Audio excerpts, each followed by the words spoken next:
अभी देखिए ईडी जो था, ईडी कि वो सीधे मुख्यमंत्री को टांग रहा है, अरविंद केजरीवाल को, हेमंत सोरेन को, अभी कर्नाटक के सिद्धारमैया पे केस कर दिया। अभी सुप्रीम कोर्ट ने ईडी को कहा है कि तुम क्या इन्वेस्टिगेशन करता है, आज तक तो किसी को सजा दिला नहीं पाया। ईडी के पास इतना पावर दिया गया है कि किसी को उठा ले जाएगा और तब तक जेल में रखेगा जब तक वो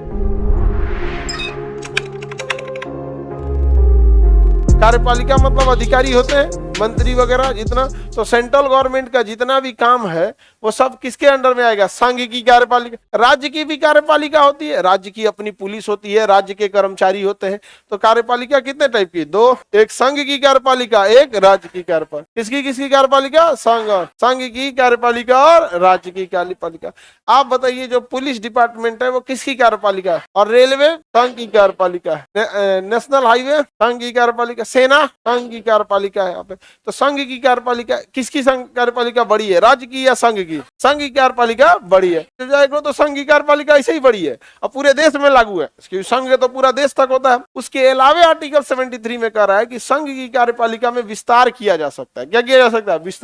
विस्तार किया जा सकता है। मतलब राज्य जहां काम कर रही है ना, वहां भी संघ जा सकता है, वहां भी क्या जा सकता है? संघ जा सकता है। संघ की कार्यपालिका का विस्तार है, क्या है?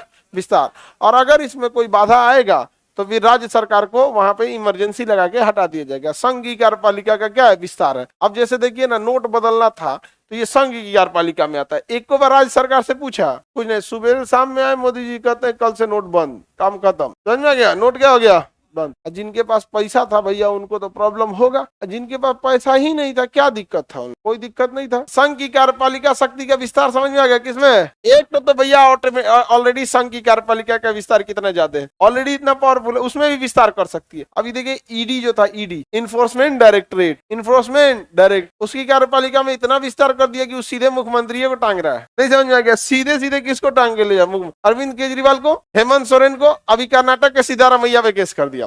अभी सुप्रीम कोर्ट ने ईडी को कहा है कि तुम क्या इन्वेस्टिगेशन करता है, आज तक तो किसी को सजा दिला नहीं पाया। समझ आ गया कि नहीं आ गया? अब ईडी के पास संघ की कार्यपालिका विस्तार में इतना पावर दिया गया है कि किसी को उठा ले जाएगा और तब तक जेल में रखेगा जब तक वो व्यक्ति ना सिद्ध कर दे कि हम निर्दोष है। नहीं समझ आ गया? बाकी समय में बाकी पूरी एजेंसी है, सीबीआई है, इनकम टैक्स है, जो भी है, उनको कोर्ट को बताना पड़ता है कि इस व्यक्ति ने ये अपराध किया है और ये लीजिए सबूत। समझ आ गया? लेकिन पीएमएलए कानून में क्या होता है? ईडी पकड़ के ले जाए, कहेगी ये व्यक्ति ने अपराध किया, सबूत एक से मांगिए। अरे भाई उसको डाल दिया जेल में, अब सबूत कहां से लाएगा?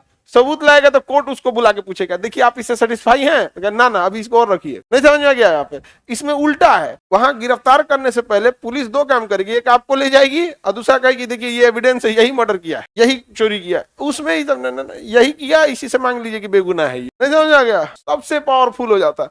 तो संघ की कार्यपालिका विस्तार समझ आ रहा है? अब झारखंड के लोग को ज्यादा आइडिया होगा।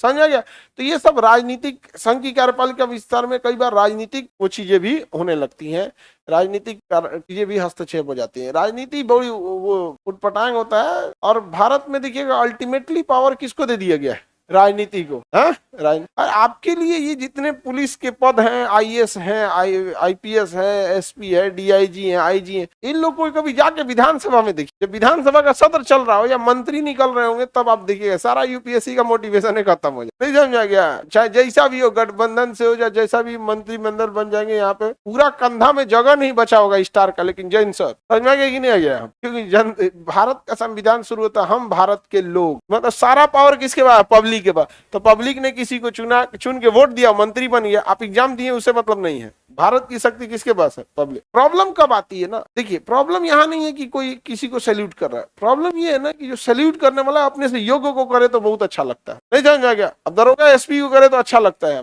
एसपी दरोगा करने लगेगा तो वही मजाक बन जाएगा, अरे भाई साहब ये क्या कर रहा है यहाँ पे। नहीं समझ आ गया? तो बस यही है कि नियम तो ठीक है। अब जैसे कोई डीआईजी है, आईजी है, अब सामने से भीमराव अम्बेडकर साहब जा रहे हैं, सैल्यूट करेंगे तो अच्छा लगेगा कि भैया कितने योग्य, इनको नहीं करोगे तो किसको करोगे? पता चला आपके गांव का कोनो टुटपुजिया नेता है, वो गुजरा, उसको भी सैल्यूट किया, क्या यार दिक्कत हो गया यहाँ पे। तो प्रॉब्लम देखो जो नियम बनाने में नहीं है, वहां पे पहुंचा दिया गया, उस शक्ति वाले जगह पे उसे पहुंचा दिया गया जो योग्य नहीं समझा गया? अब जैसे तुम लोग को यहाँ बुला के, तुम लोग पढ़ाओ बच्चों, आ जाओ यहाँ पढ़ाओ, नहीं समझ आएगा? कौन आएगा पढ़ाने? इधर आ तोरा तूर देते हैं, इधर आ, पकलोल कहेंगे। यहाँ पे शक्ति का पूरा ऐसा चेहरा लिया है।